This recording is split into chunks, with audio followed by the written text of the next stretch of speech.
I'm here with Imran of Indus Consultants, Indus Advisors. So, Imran, how are you? I'm perfectly good, thank you very much. And how about you? I'm great, Alhamdulillah. So, what do you suggest to the students that what are the prerequisites before coming to any consultation company or any consultation firm? What should be their homework? Well, to be very honest, I personally appreciate it's one of the most significant questions of the day. Number one, what I have seen in Pakistan, students are becoming more and more groomed up. Their decorum, their knowledge base that has really been raised up. So before coming out to any consultant, they must make their mind quite clear. They must not be asking for the done visa. They must not be asking for anything like which is inappropriate, something like a big deal. I mean, to give the money and ask for the confirmed visa. So make sure one must be having the good academic background, good IELTS score, and they must be quite serious not to go in the foreign countries for the job purposes. They must be dedicated, they must be committed to go in foreign countries right for their foreign education. That must be the core emphasis. Normally more than 90%, if I'm not mistaken, most of the inquiries, what we take, they are more grabbing towards to just get visa, to get embarked in a foreign country, for getting I would say that again, employment opportunities over there. They're least bothered, they're least concerned about the academic programs. So one of the most important concerns is dedication, transparency, commitment, and clarity of the intention and the priorities. So education is something which has no substitute. So employment becomes secondary. So all the students, I must advise, they put their academic life building careers right on the top priority. Okay, so what you are saying, what I understand you are saying is that students should believe in a process, not in shortcuts to just get a visa and go in a foreign country to whether or not to study but to live there. Well, to be very honest, I really appreciate you got my words exactly. Well, thank you. So, what are the strengths of personality which you think a student should have, or a must? What are the requisites? What are the must-haves in the personality of any student who are planning to go and study in foreign countries? Well, corresponding to my background experiences, I have taken a lot of applications. I met hundreds of students, and I do meet hundreds of students every day, and thousands and tons of students I have met. I have talked, I provide counseling. First of all, our graduation program is just 2 years, but globally, the graduation degrees are equal to the span of 4 years minimum. So normally the guy or girl or a guy who has passed her BCom or BA or BS 2 years, they consider they are eligible for the master degree program. So where the fact is they are not eligible. So all students are advised to opt a graduation program which must be having a tenure of 4 years. Number one. Every student must appear in IELTS, International English Language Testing System, and the recommended score should not be less than 6.5. You want to say something? Yeah, I was asking about some personality traits. I mean, what are the traits in a personality like confidence, openness? Of course, I understand. The moment we talk about personality traits, of course, confidence, that does matter. Confidence, that really does matter. And in addition to that, there is one thing which I'm going to underline, that is the determination. Normally, guys are distracted. They are distracted. They have no clarity what they have done, what they want to do, where they want to go, what the course of the discipline they want to opt. They just want to go abroad. That is the bottom line actually.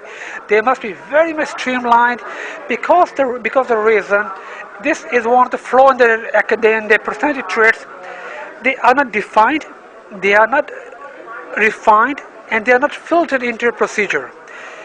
Only one thing, if they adopt in their life their direction setting, if they set their milestones, their directions, I give you my words, they can save their money, they can really save their emotions, they can save the time, and of course the expectations of their parents. Well, that's a good advice for the student. And we usually talk about students who want to pursue career in business and in engineering and in astronomy, etc. But what about the students who want to pursue career in some creative fields like arts, music, graphic designing, multimedia engineering, etc.? What should they do in Pakistan first, then go to foreign countries to pursue or to increase their education? Well, a fabulous question. Gentlemen, Normally, I will strongly recommend for the guys like for the multimedia and social studies, they must recommend it to go right after the O levels because they are quite fresh. Because right in academic strengths and undergrad programs in Pakistan, they are not good platforms. Providing like in the, I would say that photography, in media communications, in fashion designing, things likewise. Of course, there are institutes. I do not negate them all specifically or generally, but if a girl or a guy apply for some kind of, that as you told, like in fine arts programs or creative arts program, they must be recommended to go right after the O levels. Okay, thank you. And what are this is the last question. What in your side are the biggest problem, or is the biggest problem to the Pakistani students in studying in foreign countries? I mean, is there a financial crisis or financial problem or an intellectual problem or some kind of personality traits or weaknesses? What is the biggest problem? Well, I'm gonna reply you in a very transparent way. The biggest problem is most of the students they have basically destroyed the image of Pakistan. They go for their vested interest. This is a stigma, number one, and they play many bad games. And number two, as you asked me this question, even in Pakistan, education is not cheap. Education is not affordable. It's reaching beyond affordability corridors. So, I'll strongly recommend that education is your brand. Your degree is your brand. Your institute is your brand. Your country is a brand. So before choosing any country, any course, any university, be very specific. Either that university, college or institute is accredited the world over. Is that being recognized by HEC Pakistan, Higher Education Commission Pakistan?